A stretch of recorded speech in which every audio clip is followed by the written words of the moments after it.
It started like any other Saturday, or so I thought. I had spent the morning tidying the house, making sure everything smelled fresh, the laundry folded, the dishes sparkling clean. My son Carter had called me earlier that morning, sounding calm, but unusually polite. That tone of his, that careful don't ask questions tone, was one I knew too well. "Mom," he said, "Anna's parents are in town, and, I think it would be better if you stayed somewhere else for the evening. Just for a little while, maybe Hampton Inn." I froze. My own son Carter, my pride and my headache all rolled into one, was politely kicking me out. For his in-laws, I could hear Anna in the background, quiet, but her tone filled with that subtle pressure only in-laws can bring. I wanted to protest. I wanted to say, "Are you serious? I'm your mother, not a stranger in a hotel lobby." But something in me stayed quiet. I had learned over the years that sometimes letting them think they had control was the fastest way to survive family drama. So, with a sigh, I packed a small overnight bag. Nothing fancy, nothing too conspicuous. Just me and my dignity, heading to Hampton in Waterville. The drive was quiet, except for the soft hum of the car radio, which seemed to play sad songs just to match my mood. I kept repeating to myself, "It's just one night. One night? I can handle this." The hotel lobby smelled of cleaning solution and faint vanilla candles. The receptionist handed me my key with a polite smile, and I made my way to my room, dragging the small suitcase behind me. I set it down with a thud, flopped onto the bed, and stared at the ceiling. It felt absurd, like I was being punished for being the mother who had given everything to the son who now didn't even have the courage to tell me the truth.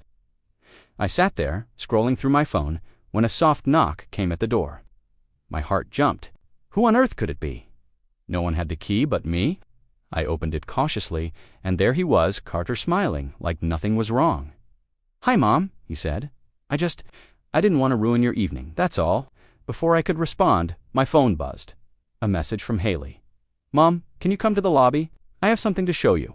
I blinked. Haley, my sweet, always scheming daughter, my little partner in life. Something about the timing felt off, but curiosity got the better of me. I grabbed my coat and hurried down. The lobby was nearly empty, except for a few tired travelers and the soft hum of the air conditioning. And there she was, Haley, glowing like the sun after a storm, holding a folder. I walked up to her, heart racing. "Mom," she said, eyes sparkling, "I didn't want to tell you over the phone. I wanted you to see it yourself." She handed me the folder. I opened it slowly, and my breath caught. Inside were documents, business papers, contracts, and a letter addressed to me. I looked up at her, confused. "Haley, what is this?" She smiled softly. "Mom, you've always worked hard, given everything to Carter, to our family.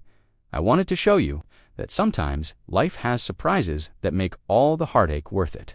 Before I could ask more, a sleek black car pulled up outside the hotel. Out stepped a man who looked unreal. Perfectly tailored suit, presence that could silence a room, and eyes that seemed to see right into your soul. He walked straight toward me, a confident, warm smile on his face. "Mrs. Green," he said, his voice deep and steady. "I'm Lucas Whitmore. I've heard a lot about you." I blinked, my brain short-circuited. Lucas Whitmore, the billionaire, my daughter. And now my daughter-in-law's dream of connecting me to this world. My mind was spinning. Lucas extended his hand. I shook it cautiously. I think there's some mistake. I'm just her mother." "No mistake," he said. "Haley told me all about your sacrifices. I wanted to meet the woman who raised someone like her, and I have a little surprise for you." Before I could process, he gestured to the folder Haley had given me. I looked again. My eyes widened. The folder contained shares, stocks, ownership documents in a multi-billion-dollar company. My daughter had arranged for me to receive a stake in a business I had never dreamed of. Tears blurred my vision. I laughed, a mix of disbelief and joy. "Haley, you didn't." She hugged me tightly. "I did, Mom, because you deserve it. You've given everything to the family, and now it's time someone gave back to you." Carter walked in then, Anna trailing behind, both looking stunned. Carter's face was pale. "Mom, I didn't know." I looked at him, a slow smile spreading across my face. "Carter, you sent me to a hotel for your in-laws, but look around, life has a way of surprising us, and sometimes the ones who think they control the story end up learning who really writes the ending. Anna looked shocked, speechless. Carter's shoulders slumped. Haley squeezed my hand and whispered, "Let's go home, Mom. You've earned this moment." That night, in the small suite at Hampton in Waterville, I sat back on the plush hotel bed, a glass of champagne in hand, feeling an unexpected warmth. I thought about everything, the sacrifices, the heartbreak, the moments when I had felt unseen. And now, finally, I felt seen. Truly, profoundly seen. Carter came over and sat beside me. No words at first. Then he said softly, "Mom, I'm sorry. I didn't realize how wrong I was." I nodded, letting him feel the weight of his own mistakes. Sometimes, Carter, you have to step back before you understand the heart of someone who's always had yours. Outside, the city lights glittered like 1,000 tiny promises.